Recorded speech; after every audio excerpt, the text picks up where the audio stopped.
Сәлеметсіздер ме балалар? Бүгінгі өтетін сабағымыздың тақырыбы үлес, санын үлесін және үлесі бойынша санды табу. Бүгінгі сабақта сен үлестің пайда болуын, оларды оқу, жазу және салыстыруға, сонымен қатар санын үлесін және үлесі бойынша санды табуға үйренесің. Үлесі бойынша санды және саны бойынша үлесін табуға берілген есептерді қарастырамыз. Бүгінгі сабақта сен мынадай ережелерді білесің. Санын үлесін табу үшін сол санды тең бөліктерге бөлу қажет. Үлесі бойынша санды табу үшін сол үлесінің шамасын тең бөліктерге көбейту қажет. Оны ортасынан бүктеп, қайтадан ашамыз. Қағаз тең де екі бөлікке бөлінді. Осы екі бөліктің бір бөлігі бұл қағаздың екіден бір бөлігі немесе екіден бір үлесі. Екіден бір үлесі жартысы деп те аталады. Қағазды тағы да бір бүктеп, қайта ашамыз. Қағаз теңдей төрт бөлікке бөлінді. Осының бір бөлігін төрттен бір үлесі немесе ширегі дейді. Қағазды бүктеуді жалғастырамыз. Қара, неше бөлік шықты? 8 бөлік. Осының бір бөлігі 8-ден бір үлесі. Пиццаны қара, ол 5 бөлікке бөлінген. Оның бір бөлігі пиццаның 5-тен бір үлесі. Дәл осындай пиццаны 10 бөлікке бөлген. Осы жердегі бір бөлік бұл оның 10-нан бір үлесі. Қара, қай үлесі артық? 5-тен бір үлесі ме, әлде 10-нан бір үлесі ме? Әрине 10-нан бір үлеске қарағанда 5-тен бір үлесі артық. Үлестер саны көбейген сайын, үлестің өзі де кішірейеді. Заттарды ғана емес, геометриялық фигураларды да бөлікке бөлуге болады екен. Алдыңда ұзындығы 9 см болатын кесінді тұр. Оны теңдей 3 бөлікке бөлейік. Бір бөліктің ұзындығы 3 см-ге тең. Бұл кесіндінің 3-тен бір бөлігі немесе 3-тігі. Басқа да өлшемдерді теңдей бөліктерге бөлуге болады. Мысалы, арақашықтық. Мектеп пен үйдің арақашықтығы 100 метр болса, осы арақашықтықтың тең жартысы 50 метр болады. Теңдей бөліктерге сандарды да бөлуге болады. Мысалы, 12 саны. 12-ні 2-ге бөлсе, 6. Ендеше 6. Бұл 12 санының жартысы немесе 2-ден бір бөлігі. 12-ні 3-ге бөлсе, 4. Ендеше 4 12 санының 3-тен бірі немесе 3-ге бөлгендегі бір бөлігі. 12-ні 4-ге бөлсе, 3 болады. Ендеше 3 бұл 12 санының 4-тен бірі немесе 4-ге бөлгендегі бір бөлігі. 12-ні 6-ға бөлсе, 2. Ендеше 2 бұл 12 санының 6-дан бірі.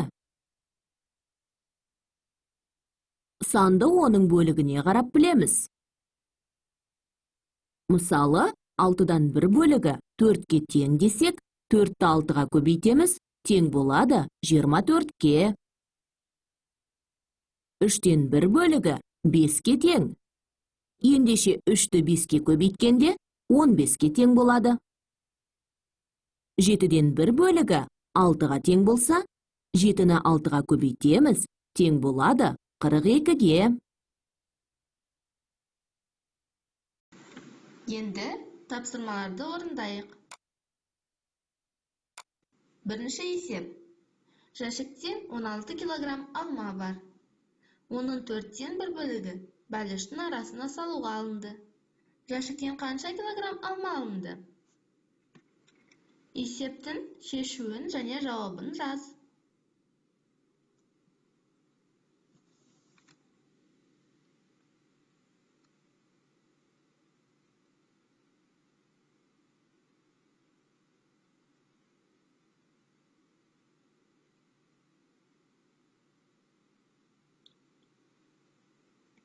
Тапсырманы орындап болсан, тексеріп көрейік.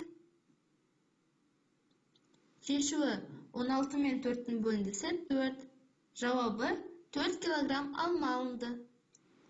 Егер жауабын дұрыс болса, қасына қосу таңбасын белгіле. Жарайсыңдар, балалар. Келесі тапсырмаға көшейік. Нөмірі 2-ші есеп. Жәшіктегі алманың 4-тен 1 бөлігі 4 килограмм тартады. Толық жәшікте қанша килограмм алма бар?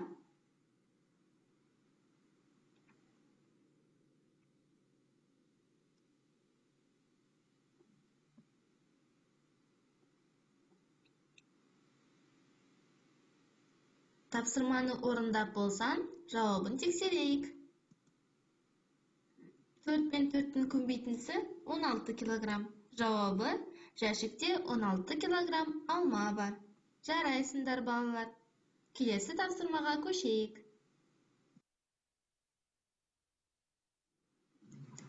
Нөмірі 3-ші есеп. Асханаға 48 килограмм ұн әкелінді.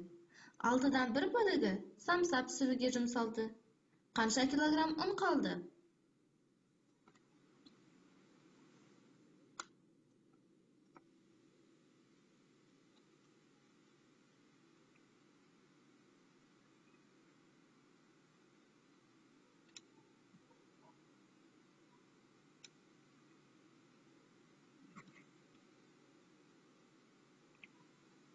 Тапсырманы орындап болсан, жауабын тексерейік. Ең алдымен 6-дан 1 бөлігі қанша екен табамыз. 48 бен 6-ның бөліндісі 8-ге тең. Келесі қанша килограмм ұн қалған табу үшін 48 бен 8-дің айырмасынан 40 шығады. Жауабы 40 килограмм ұн қалды. Жарайсыңдар, балалар. Егер тапсырманы дұрыс орындасаңдар, қасына қосу таңбасын белгілеңдер.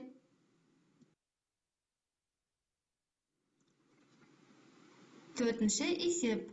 Асханаға 48 килограмм ұн әкелінді. Самса пісіру үшін 6-дан 1 бөлігі, ал кеспе үшін 8-ден 1 бөлігі жұмсалды. Қанша килограмм ұн қалды?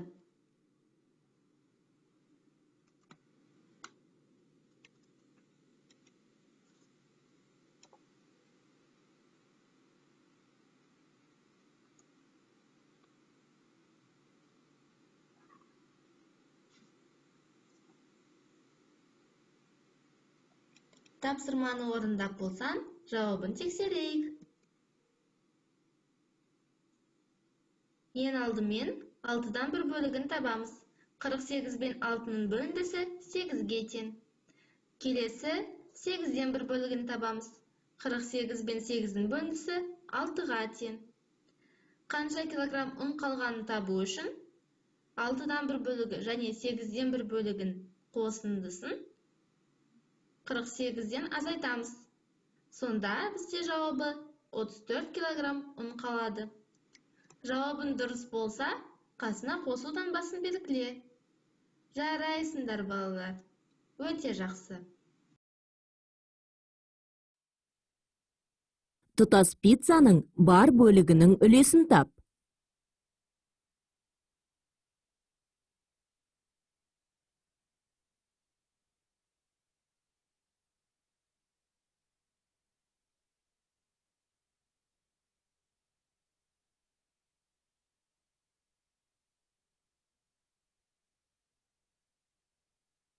Суретке қарап, үлестің жауабын белгіле.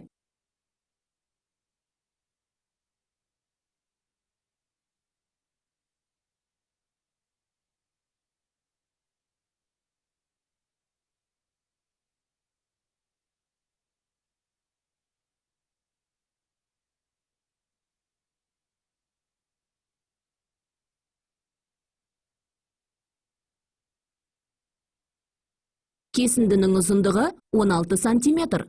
16-ның төртінші бөлігі неше болады?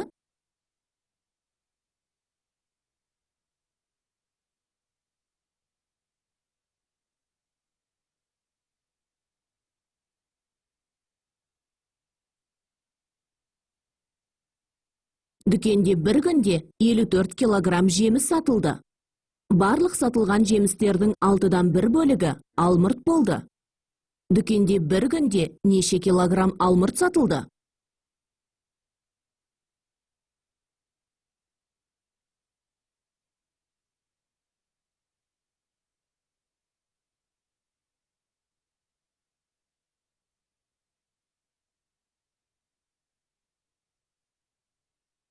Саябаққа 7 терек отырғызылды. Бұл барлық отырғызылған теректердің жартысы. Саябаққа барлығы неше терек отырғызылды?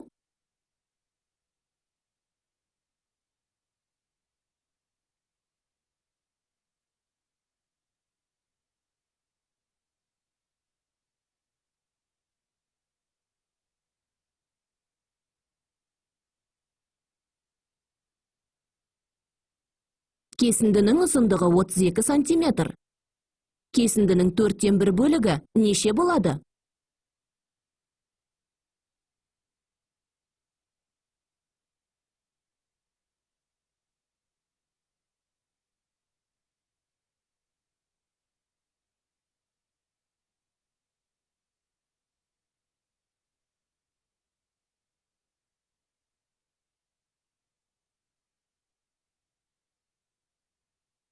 Кесінді ұзындығының 4-тен 1-і 6 сантиметр. Кесіндінің жалпы ұзындығы неше сантиметр?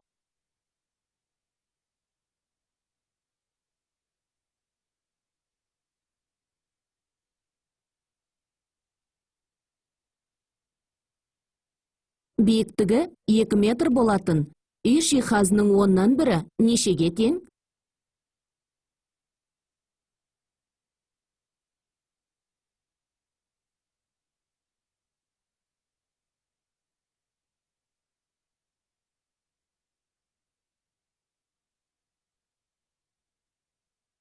Адам бір тәуліктің 3-тен 1 бөлігін ұйқыға арнайды. Неше сағат ояу жүреді?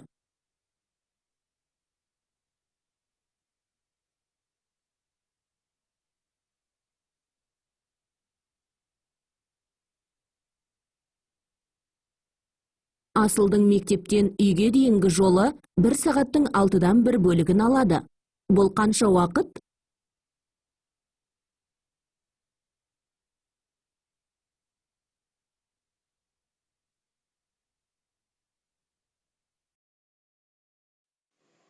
Үй тапсырмасы. Жұмыс дәптерінен нөмірі 5-ші, 6-ші есептерді орындау. Сабағымыз осымен аяқталды. Келесі көріскенше сау болыңыздар.